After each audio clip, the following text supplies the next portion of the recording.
예, 안녕하십니까. 녹시자 아이메드 서울숲 의원 최범희입니다. 오늘 말씀드릴 내용은 심혈관 질환의 기능의학적 관리에 대해서 말씀드리겠습니다. 보통 저희들이 흔히들 최근에 심혈관 질환이 많이 증가되고 있는 상황에서 현재 병원에서 많이 하고 있는 치료들이 굉장히 많이 있습니다. 하지만 기능의학적으로는 좀 다르게 접근을 하고 있는데 오늘은 그 부분에 대해서 말씀을 드리겠습니다. 현재 제가 학생들한테 얘기할 때나 환자들한테 얘기할 때 많이 하는 얘기입니다. 병원 의사 제약회사는 절대 예방을 하지 않습니다. 의료는 질병에 걸린 이후에 진단을 해주고 그 후에 약물, 수술 아니면은 이제 거의 말기라고 얘기를 하시면서 주로 포기를 하고 있습니다. 하지만 그렇지 않습니다. 의료 또한 저희가 학생들한테나 환자들한테 물어볼 때 왜 의사들이 치료를 할 수 없는지 이렇게 얘기를 질문을 많이 받고 있습니다. 하지만 진짜로 봤을 때 의사가 치료할 수 있는 만성 질환은 거의 없다고 생각합니다. 만성 질환이라는 것은 말 그대로 환자 스스로는 치료를 할 수 있지만 의사들은 직접 치료하기는 굉장히 어려운 질병입니다. 그렇기 때문에 최근에는 과학이 굉장히 많이 발달하면서 의학은 과학이다. 그러나 의료는 경영이다. 이런 컨셉이 많이 나오면서 자꾸 병원들에서 불필요한 검사도 많이 하고 비급여라든지 이런 걸 많이 해서 최근에 문제가 많이 되고 있습니다. 하지만 최근에는 AI라는 게 많이 이제 대중화가 되면서 저희들도 AI 도움을 많이 받으면서 의료의 패러다임이 많이 바뀌고 있습니다. 특히 심혈관계 질환에 대해서는 저는 굉장히 이런 조기에 저희들이 개입을 하는 게 굉장히 중요하다고 생각을 하고 있습니다. 이 그 그림을 보시면은 그 이집트에 있는 카이로스라는 신이 기회의 신인데 이 사람의 머리를 보시면 앞에는 머리가 있고 뒤통수에는 대머리로 되어 있습니다. 뒤에 머리가 없고 등에는 등과 다리에는 날개가 있고 손에는 저울이지만 사실은 칼이죠.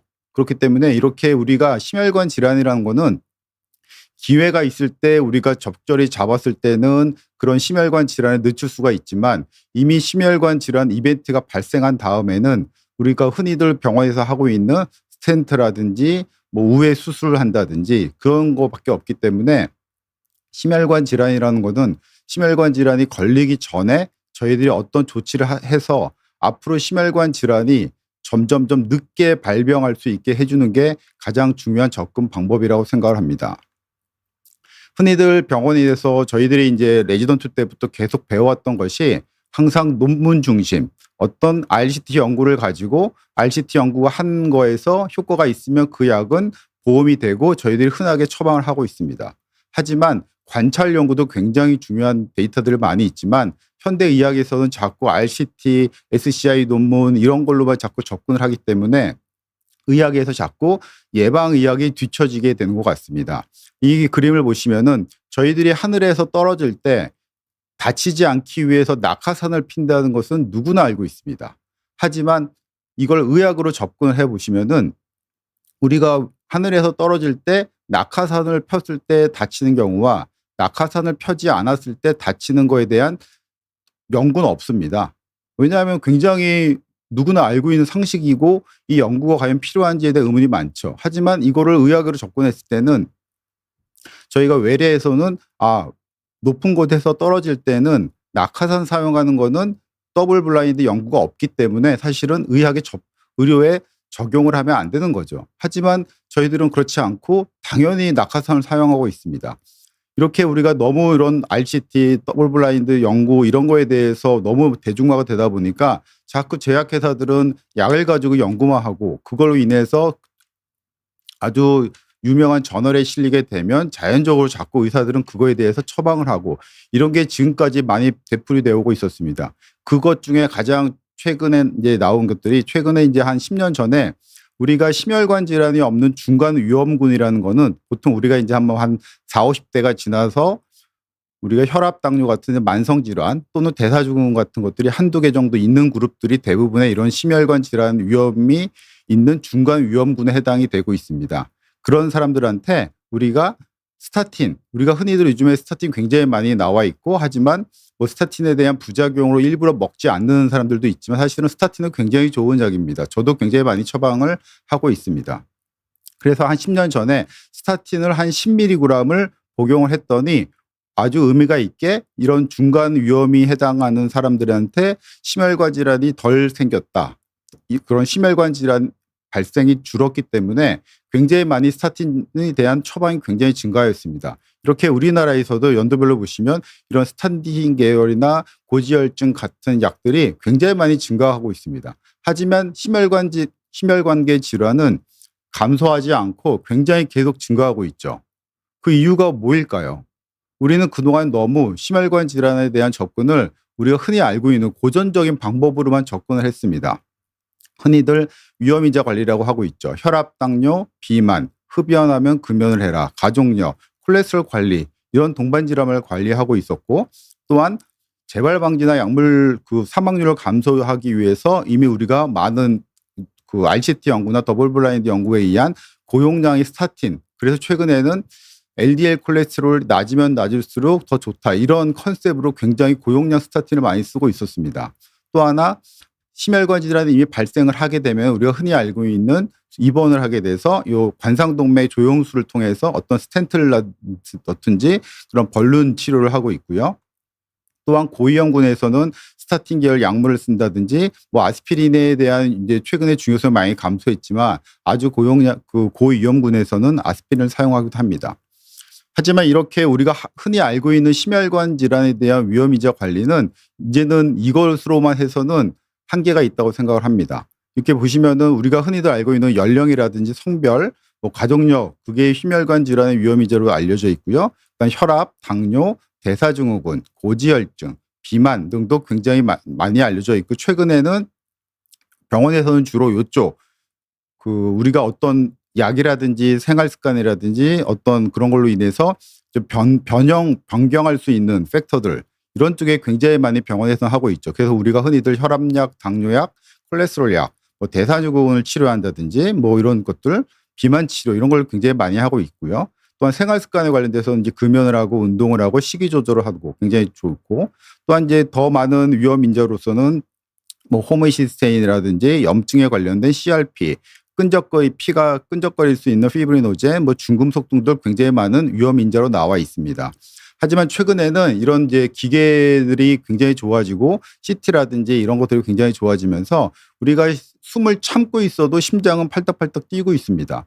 그래서 예전에는 심장을 직접 볼 수 있는 검사가 사실은 많지 않았기 때문에 우리가 뭐 운동부하 검사를 한다든지 관상동맥 조영술을 한다든지 그런 거를 통해서 하고 있었지만, 최근에는 이런 3D CT가 나오면서 직접 심혈관에 어떤 석회화된 플라크를 본다든지 이런 걸 통해서 그 사람의 위험 평가를 하고 있습니다. 또한 최근에는 그런 CT를 통해서 그런 석회화된 플라크만 보는 것이 아니라 심장 주변에 있는 지방이 얼마나 됐는지도 측정을 해서 그 사람의 심혈관 질환의 위험을 평가를 하고 있고, 또한 최근에는 이런 우리가 흔히 건강검진 가시면은 검진할 때 눈 사진을 찰칵 찍는 게 있지 않습니까? 그게 바로 이제 안저 사진인데, 이런 안저 사진 보시면 대부분 그 눈에 굉장히 많은 혈관들이 있습니다. 그런 눈 혈관을 이용해서 그 사람의 심혈관의 위험도를 평가하는 방법도 있기 때문에 보통 여러분들이 이제 여기 위쪽에는 대부분들이 병원에서 하는 거고요. 많이들 매스컴이라든지 뭐 책에서도 많이 봤을 것 같습니다. 그래서 오늘은 저희 기능의학적으로는 요거는 기본으로 하는 거고요. 요쪽 아래쪽으로 이런 혈관의 석회화, 또한 심장 주위에 있는 지방, 또한 안저 사진을 이용해서 어떻게 심혈관 질환의 위험을 좀 줄일 수 있는 방법이 있는지, 이런 거에 대해서 말씀드리겠습니다. 우리가 이제 건강검진에서 가장 많이 하는 게 있습니다. 보통 이제 심전도부터 해서 여러 가지 찍고요. 그 다음에 이제 초음파를 통해서 하기도 합니다. 우리가 흔히들 경동맥 초음파 뭐 굉장히 많이, 어떤 분들은 루틴하게 하는 경우들도 있고, 병원에서 어떤 경우에는 환자가 직접 찾아와서 나 경동맥 초음파를 좀 봐달라 이렇게 이해하는 경우도 있습니다. 그래서 이 연구는 한 10년이 넘었죠. 한 2012년도에 자마 미국의 굉장히 명망이 높은 저널인데요. 거기서 이제 연구를 했습니다. 우리가 흔히 얘기하는 이런 프레임 리스크 스코어링이라는 게 이 정도로 해당되는 게, 아까 제가 그 연구에서 심혈관 질환에 대한 중간 정도 위험에 해당하는 분을 해당한 연구였고요. 그 사람들한테 각각에 대한 심혈관 검사를 했습니다. 그래서 어떤 게 가장 그 사람의 심혈관에 대한 위험 평가를 잘할 수 있는지 그거에 대해서 했습니다. 사실은 요즘에는 헤드 투 헤드 스터디는 하지 않습니다. 이 헤드 투 헤드 스터디는 뭐냐면은 어떤 것과 어떤 걸 두 개를 비교해서 어떤 게 더 우월하다.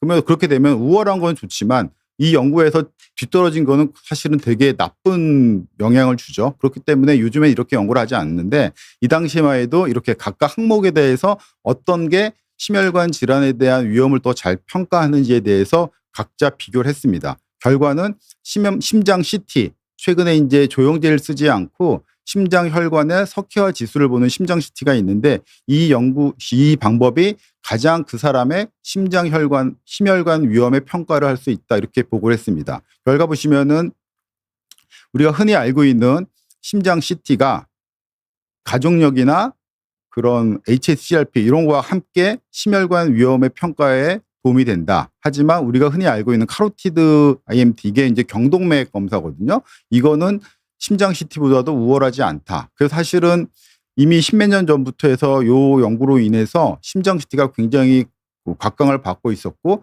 경동맥 초음파의 위상이 많이 좀 떨어졌습니다. 하지만 경동맥 초음파도 가장 장점은 있습니다.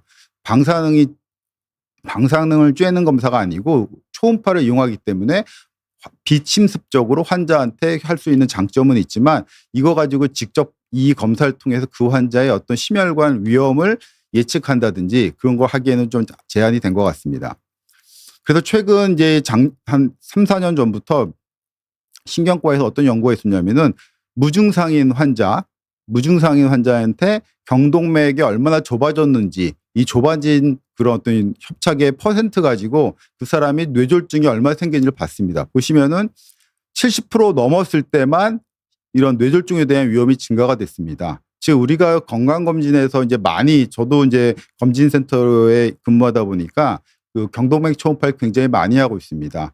이런 경동맥 초음파 하다 보면 대부분 이제 뭐 경동맥에 플라크가 있다든지 아니면은 뭐 약간 뭐 내막이 좀 두꺼워져 있다. 아니면 약간의 그 협착, 스테노시스가 있다 이렇게 평가하는 경우가 있으면 환자분들은 굉장히 놀래서 뭐 약을 처방받기를 원하는 경우도 있고 아니면 더 상급 병원에 가기를 원하는 경우도 많이 있습니다. 하지만 이렇게 메타 분석한 연구를 보시면은 경동맥이 보통 70% 이상 협착, 좁아져 있을 때만 뇌졸중의 위험이 증가가 된다. 그렇기 때문에 보통 우리가 나이가 들면 동맥경화는 어느 정도 생기는 거는 어떻게 보면 자연스러운 현상이고 나를 보호하기 위한 방법이 될 수도 있습니다.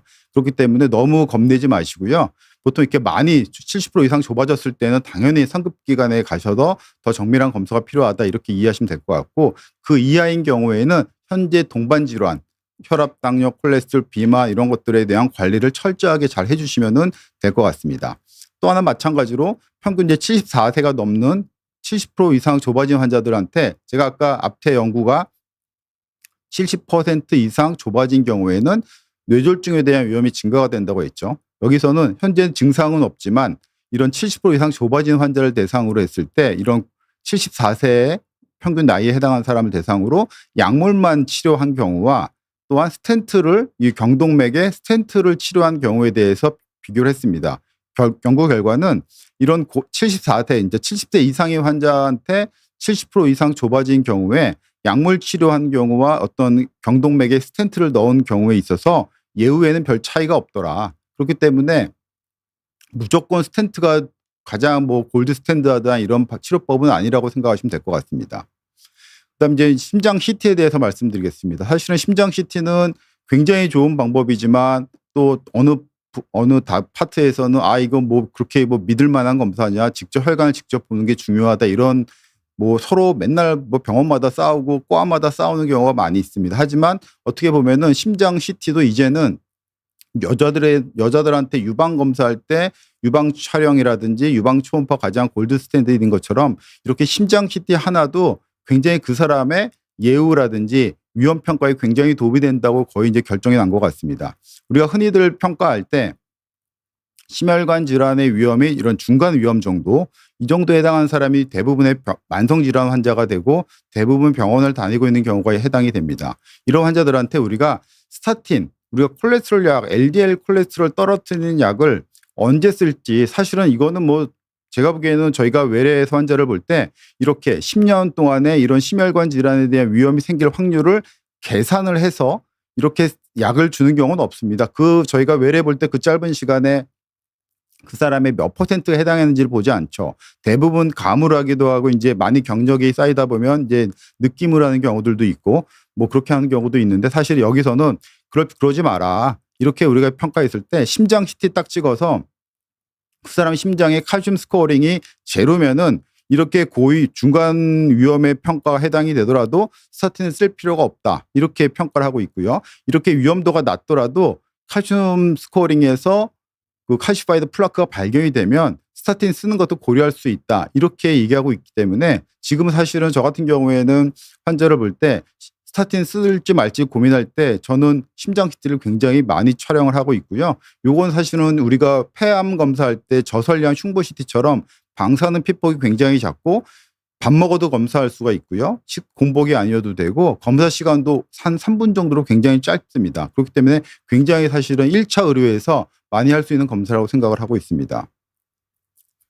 또 하나 이제 우리가 스타틴을 그러면은 뭐 진짜 뭐 무조건 좋으냐 나쁘냐 맨날 그 말들이 많이 있습니다. 하지만 스타틴은 저도 많이 쓰고 있다고 제가 아까 말씀드렸듯이 굉장히 좋은 약입니다. 하지만 저희들은 우리가 이런 평가 없이 단순히 LDL 콜레스테롤이 높다고 해서 쓰는 경우가 많이 있는 것 같습니다. 사실은 그래서는 거꾸로 얘기했을 때 그러면 스타틴을 써서 LDL 콜레스테롤이 떨어지면 그분한테 약을 계속 질주 말지 이거에 대해서 고민을 좀 하는 게 필요할 것 같습니다.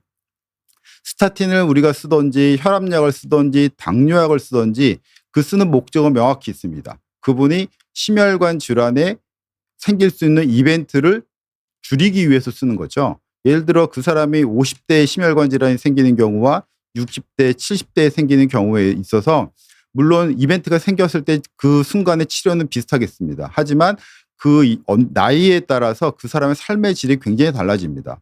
우리가 심혈관 질환의 이벤트가 생겼을 때 그 사람은 앞으로 혈압이 없어도 혈압약이 들어있는 약이 같이 먹어야 되고 콜레스테롤 약, 혈전용해제 굉장히 약을 많이 먹게 되거든요. 그렇기 때문에 우리가 이런 처음부터 관리를 잘해서 심혈관 질환이 생기는 이벤트를 나이를 좀 더 뒤로 미루는 게 사실은 어떻게 보면 궁극적인 치료라고 관리라고 할 수 있습니다.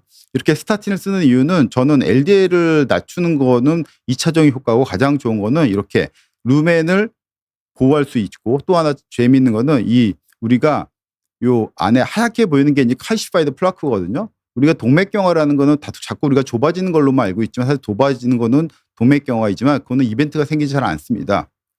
문제는 이 내경 안에 여기서 빵 터져가지고 화산이 분화구가 되는 것처럼 빵 터져가지고 이 플라크가 여기를 딱 막는 경우 그럴 때 우리가 이벤트가 생기는 경우인데 이렇게 스타틴을 쓰게 되면은 이렇게 칼시파이드 플라크는 증가가 돼요. 즉 이게 계란 껍데기가 딱딱하게 그 리피드 코어를 싸고 있는 것처럼 스타틴을 쓰게 되면 이렇게 딱딱한 게 터지지 않게 막고 있는 효과가 있습니다. 그렇기 때문에 이벤트가 덜 생기고요.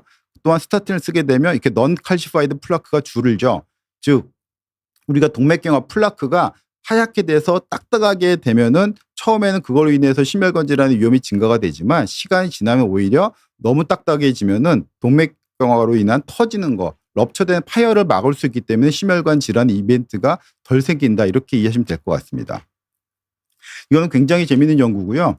이제 강북 삼성병원에서 한 16만 명을 대상으로 우리나라 사람을 대상으로 연구를 했습니다. 사실 저도 건강검진에서 근무하다 보니까 사실은 환자를 볼 때 보통 이제 나이 드신 분들한테는 혈관계 질환에 대해서 평가를 하고 그쪽에 대해 예방을 목적으로 하고 있고요. 젊은 사람들한테는 주로 저는 이제 뭐 암에 대한 뭐 10대암, 5대암 이렇게 암에 대한 걸로 인해서 접근을 하고 있는데 이 연구 결과는 굉장히 흥미로웠습니다. 16만 명 정도를 대상으로 한 5.6년을 봤는데 재미있는 거는 이렇게 심혈관 질환으로 인한 사망과 비심혈관 질환에 의한 사망을 봤을 때 우리가 심장 CT를 찍었을 때 보시면 심장 CT를 찍었을 때 젊은 사람 45세 이하의 사람들한테는 당연히 우리가 심혈관 질환에 대한 위험이 적겠죠.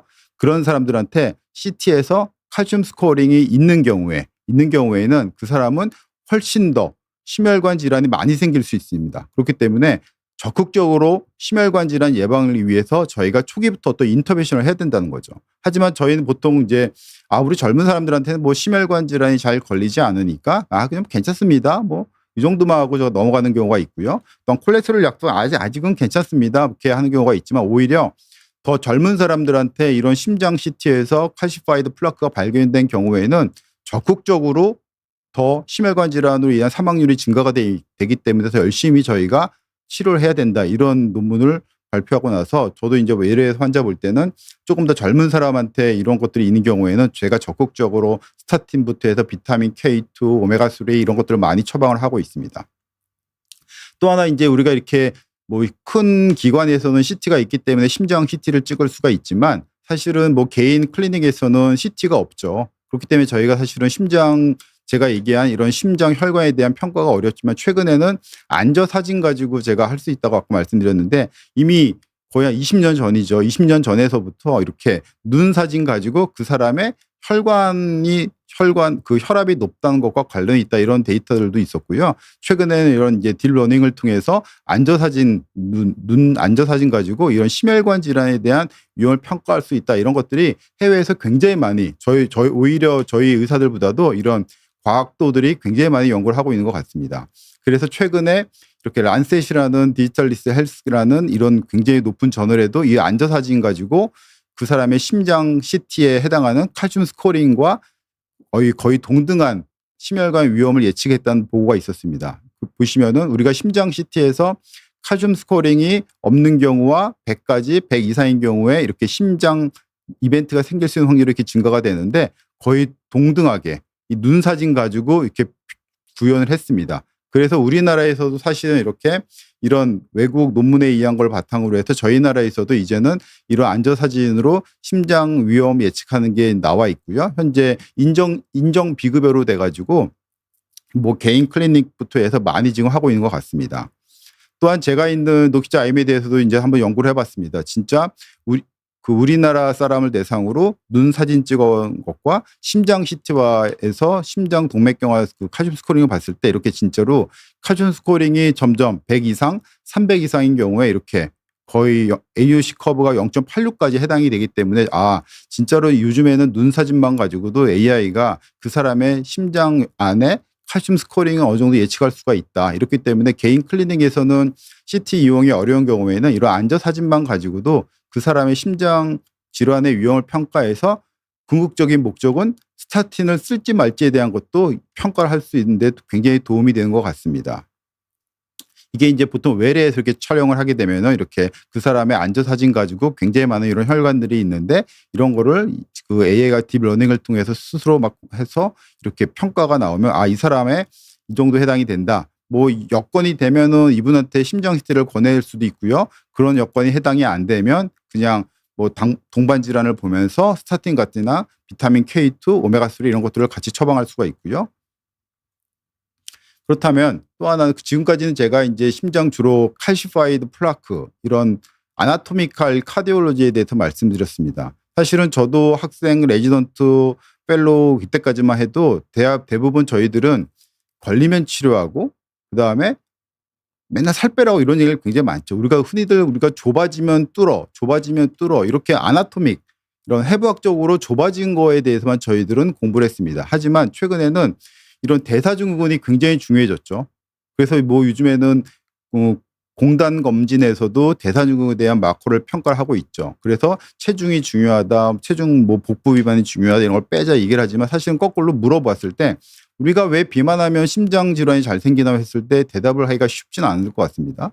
또한 거꾸로 그럼 체중을 빼면 왜 심혈관 질환이 줄어드나요? 이거에 대해서 당연히 저희들은 줄어들지 이렇게 알고 있죠. 하지만 과연 그럴까요? 보통 질문하면 대부분 이렇게 얘기할 수 있죠. 이건 사실은 학생이나 일반인들이 얘기할 수 있습니다. 누구나 할 수 있는 얘기죠. 또 체중을 빼면 왜 줄어드나요? 또 똑같은 얘기죠. 하지만 이걸로 설명하기에는 한계가 있죠. 그래서 최근의 연구는 이렇게 심장 주위 지방이 굉장히 중요하다 이렇게 나왔습니다. 즉 우리가 복부 비만, 복부의 비만이 내장 지방이 많으면 그 사람의 어떤 대사증후군을 통해서 이런 심혈관 질환의 위험이 증가가 된다 이런 것들이 나와 있고 최근에는 이렇게 심장 CT가 가능해지면서 심장 주변의 지방을 측정하는 볼륨을 계산하는 방법이 있습니다. 그렇게 했을 때 심장 주변의 지방이 많으면 많을수록 그 사람의 심혈관 이벤트가 많이 생기는 게 나와 있습니다. 그렇기 때문에 최근에는 이제는 심장 CT 한 번 찍어서 그 사람의 석회화된 플라크도 보고, 즉 아나토미컬 카디올로지 개념도 접근을 하고 이런 심장 주위 지방을 계산해서 메타볼릭 카디올로지의 개념을 같이 접근을 하면은 환자를 보는데 굉장히 도움이 될 것 같습니다. 그래서 이 연구는 심장 주변의 지방을 계산을 했습니다. 해서 보니까 우리가 처음에 이런 CAC라는 거는 코로나 아트리 칼시피케이션, 즉 심장 혈관 석회화 지수인데, 우리가 심장 석회화 지수가 심장 혈관에 칼시파이드 플라크가 많으면 많을수록 심혈관 질환이 많이 생기겠죠. 그래서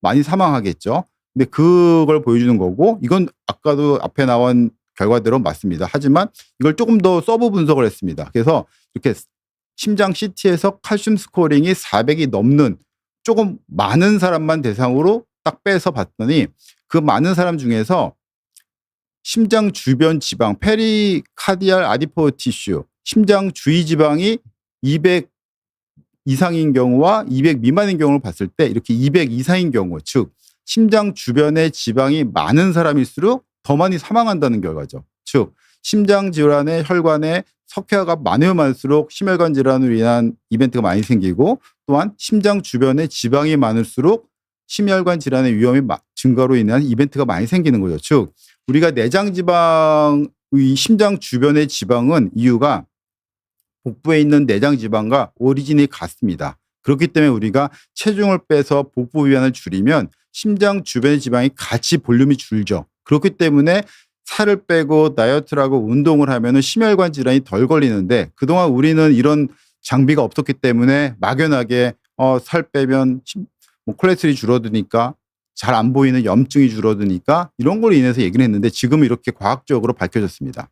이렇게 해서 이렇게 찍어보시면 심장 CT에서 이렇게 파란 게 심장을 싸고 있는 지방을 이렇게 지금은 다 이렇게 기계가 분석을 하고 있고, 그래서 이렇게 이제 뭐 3D로 보이면 이제 지방만 빨갛게 좀 더 이렇게 볼 수 있습니다. 그래서 제가 저희 병원에서 연구한 거는 메타볼릭 증후군, 우리가 대사증후군하고 관련된 게, 우리 심장 주변의 지방, 우리나라 사람을 대상으로 했을 때는 한 144 세제곱센티미터 정도 이상이 된 경우에는 대사증후군과 관련이 많았습니다. 그렇기 때문에 살을 빼면 심장 주변의 지방이 같이 빠지고, 그걸로 인해서 심혈관 질환의 위험을 줄일 수 있다. 그렇기 때문에 여러분들은 적극적으로 체중 관리에 대해서 신경을 쓰셔야 할 것 같습니다. 또한 최근에 이제 비만 때문에 굉장히 이슈가 많죠. 위고비 최근에 이제 우리나라에 마운자로도 들어왔고, 그래서 이런 것들도 이미 보면은 외국에서 위고비나 마운자로 가지고 심혈관 질환을 줄인다는 거에 대한 굉장히 많은 연구를 하고 있고, 결과도 발표가 돼 있습니다.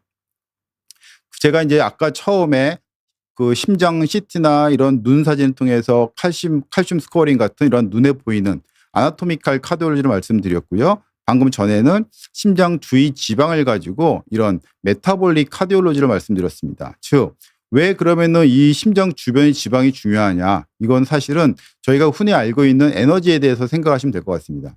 우리가 보통은 모든 세포들은 에너지를 만들어낼 때는 가장 손쉽게 글루코스를 가지고 당을 가지고 에너지를 만들어냅니다. 하지만 심장은 저희가 죽을 때까지 팔딱팔딱 뛰는 게 심장이죠. 즉 심장이 멈췄을 때 우리는 사망 선고가 내려집니다. 즉 심장은 굉장히 많은 에너지를 필요로 하는 곳입니다. 즉 죽을 때까지 굉장히 ATP를 많이 만들어내서 죽을 때까지 움직이는 곳이 심장입니다. 그렇기 때문에 심장은 특이하게 에너지를 만들어내는 공급원이 다릅니다. 즉 심장은 주로, 심장에 있는 세포들은 자유지방산을 가지고 대부분 심장에서 에너지를 만들어내서 뛰는데, 박동하는 데 쓰고 있습니다.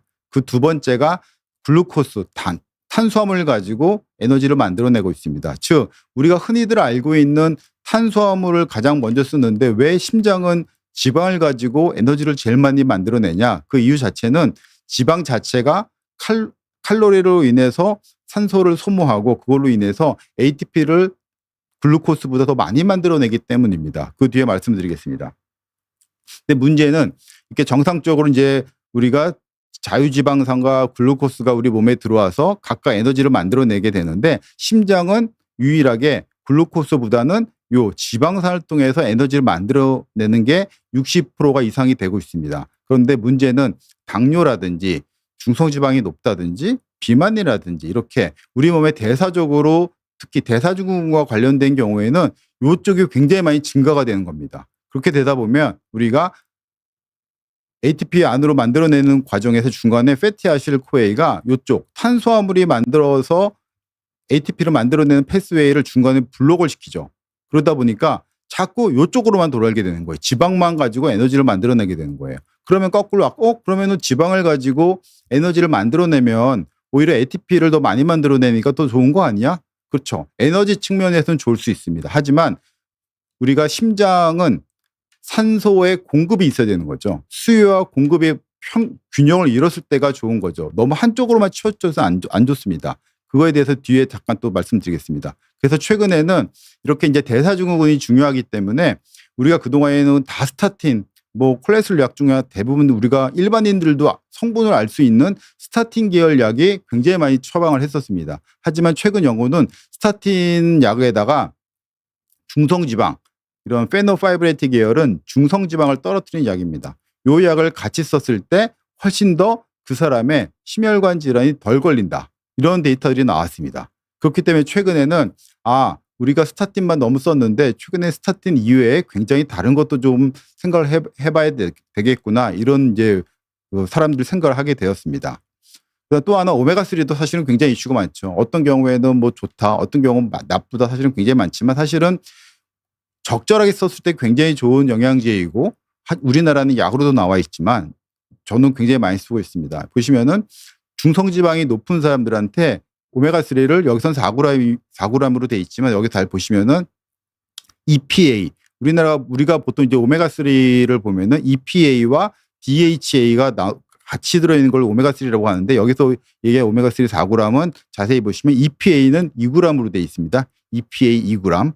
그래서 EPA 2g을 했을 때 그 사람의 심혈관 질환이 얼마 줄어드냐를 봤습니다. 보시면은 이렇게 이런 심혈관 질환이 약 한 25% 이상 줄어드는 효과를 보여주고 있습니다. 그래서 최근에는 아마 오메가3에 대한 게 예전에는 지금 보통 하루에 6g 이상 복용하게 된 경우에는 출혈 위험이 많기 때문에 오메가3 처방에 대해서는 꼭 주치 선생님과 상의를 하시면서 처방을 받으면 좋을 것 같습니다. 제가 아까 심장 근육은 쓸 때 지방과 탄수화물, 당을 쓰는데 보시면은 글루코스, 당을 가지고 쓸 때는 보통 우리가 이 정도의 ATP를 만들어내는데 산소가 6개 정도가 필요하다. 근데 지방을 가지고 심장 근육에서 에너지를 만들 때는 100개 이상의 ATP를 만들어내니까 굉장히 좋지만 문제는 산소가 이만큼 소모됩니다. 즉, 산소 하나당 ATP 만들어내는 걸 보시면은 약간 떨어지죠.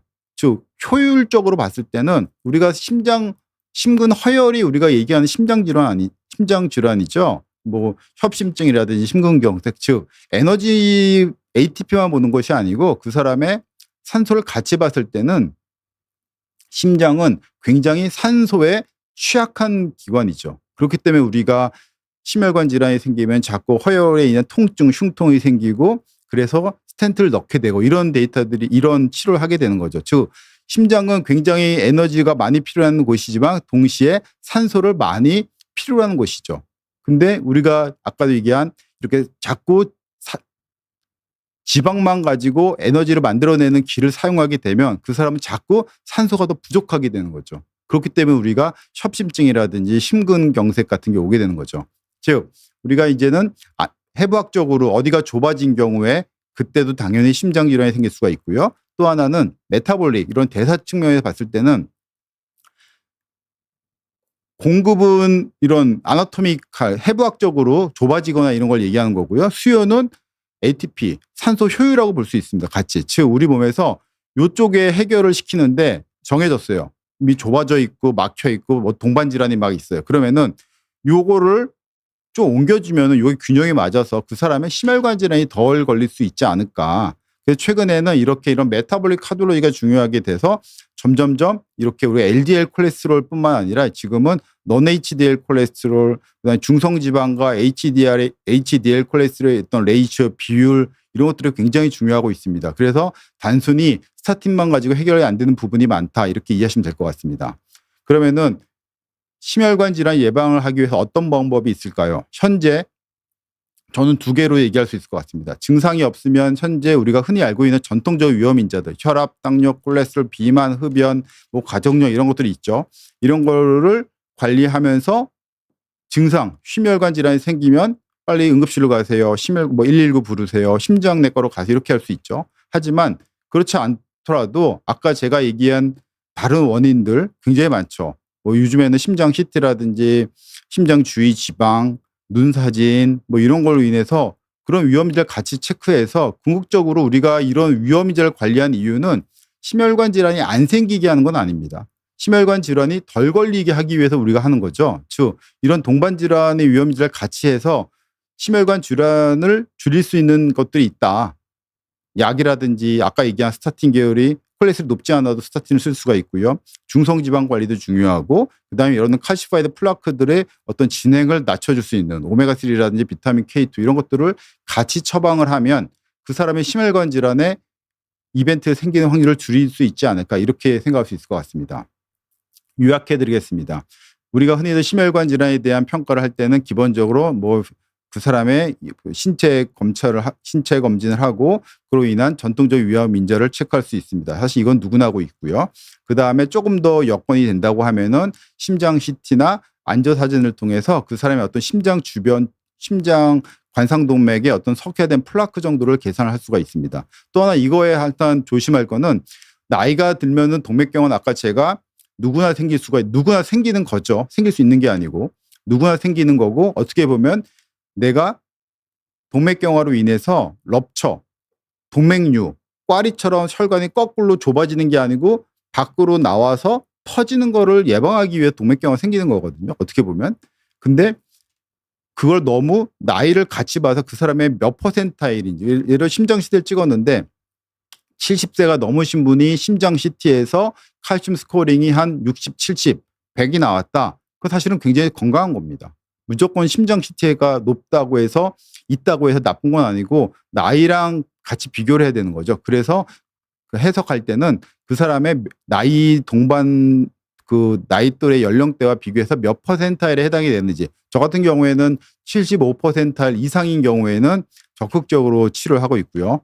또 하나 칼슘 스코어링이 600이 넘게 나오는 경우도 있습니다. 1000, 2000도 있습니다. 그럴 때 너무 걱정하지 마시고요. 많은 논문들에서 오히려 칼슘 스코어링이 너무 많은 경우에 제가 아까 칼슘 스코어링이 너무 높다는 거는 오히려 어떻게 보면은 잘 내가 적응을 해서 이 딱딱한 달걀 껍데기 같은 것들이 이런 그 콜레스테롤 덩어리 리피드 코어를 싸고 있는 거기 때문에 파열이 되지 않죠. 그렇기 때문에 우리가 흔히 알고 있는 인팍션 그 심근경색 생기는 게 거의 없고 만성적인 허혈 증상, 협심증 같은 거 생길 수가 있습니다. 즉 이렇게 너무 넣으면은 겁먹지 마시고요. 동반질환 관리 잘 하시고 이렇게 심장 주위 지방을 같이 계산해서 오히려 이쪽에 관련된 약들을 같이 쓰시면은 더 도움이 될 것 같습니다. 사실은 저 같은 경우에는 심장 주위 지방이 많은 경우에는 아까 제가 심장 주변 지방이 많은 상황, 당뇨라든지